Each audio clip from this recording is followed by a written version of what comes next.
voltando sobre a questão da Palestina, daquele comentário do presidente Lula, logo depois acabou que tendo um pedido de impeachment aí, com 135 deputados, não é isso? Aí as assinaturas, aí eu fico extremamente decepcionado com isso, Genuíno, porque eles não entraram com pedido de impeachment por uma denúncia de corrupção ou por um ato ilegal do presidente. Não, por estar defendendo a paz. É estranho, né? Você fala assim, como que um quinto do nosso parlamento assina um pedido de impeachment pelo presidente ter pedido a cessar fogo, na verdade, é isso, né? Não tem nada de antissemitista, não tem nada eu não senti nada da frase. Nada. E o pior... Eles estão se baseando numa interpretação que saiu da boca do Netanyahu, que é o cara... no interesse de uma narrativa imposta pelos dominadores. Esse é que é o problema. Por quê? Porque a política, para essa gente, ela é um esculacho.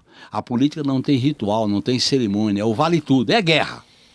Se você não está atirando, você está matando as prerrogativas, a liturgia, você está matando a formalidade da política. Ele não tem cerimônia nenhuma. Vale tudo. Vale tudo. É a política da destruição. Tem um livro interessante de um italiano que chama Engenheiros do Caos. Sim. Como é que na Itália um partido tão forte como o PCI foi destruído e como surgiu em nome, ele chama Engenheiros do Caos, que gerou Berlusconi, depois veio a sucessão de governos até chegar na primeira emendista, que é vinculada ao fascismo. E tem um outro livro que é o seguinte: primeiro eles derrubaram Roma, primeiro eles conquistaram Roma, e aí mostra como é que a operação Mãos Limpas serviu a essa estratégia de criminalização e destruição dos valores da política.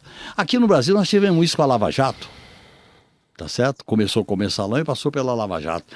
E essa cultura, ela cria o inimigo, ela cria o maniqueísmo, ela cria a ideia de destruir, ela quebra com a solidariedade, ela quebra com a relação com o outro. Então as populações vulneráveis são arrebentadas. A mulher, o povo negro, quem tem qualquer tipo de deficiência é eliminado, porque o sistema vai expelindo as pessoas mais debilitadas e vulneráveis. Isso é a lógica do capitalismo monopolista, que não tem limite para a acumulação, não tem limite para o crescimento e para a renda. Aí gera isso, no meu modo de entender. Mas é que continua difícil para mim, porque eu sou uma pessoa, sabe, o senhor conhece minha família, eu sou uma pessoa de fé, né? E quando vejo números de deputados que se dizem pastor, homens de fé, votando aí pelo mal, né? Votando a favor do massacre, a favor do genocídio, sabe? Fico pensando o quanto até o nosso amigo Jaime mandou uma mensagem, uma sugestão sobre a questão dessa questão da questão da religião, como está entrando no governo, um Estado laico.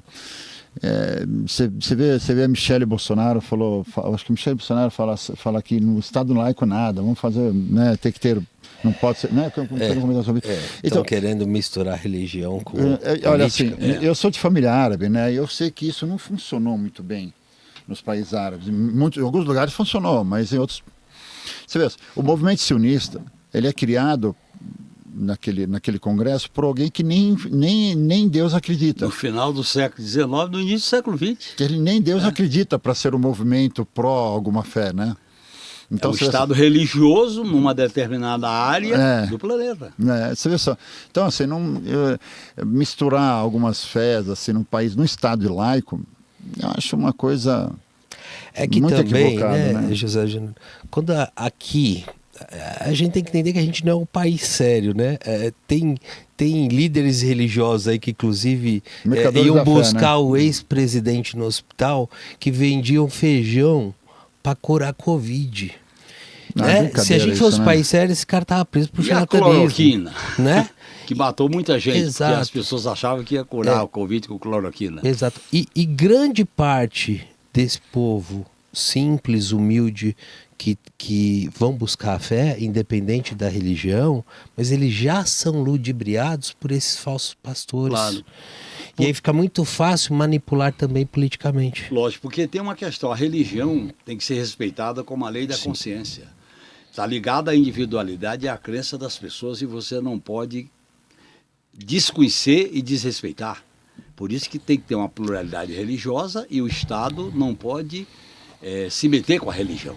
Você tem que respeitar. Agora, na hora que a religião vira poder econômico, poder político e manipulação de corações e mente, aí ela deixa de ser religião, ela vira uma força política.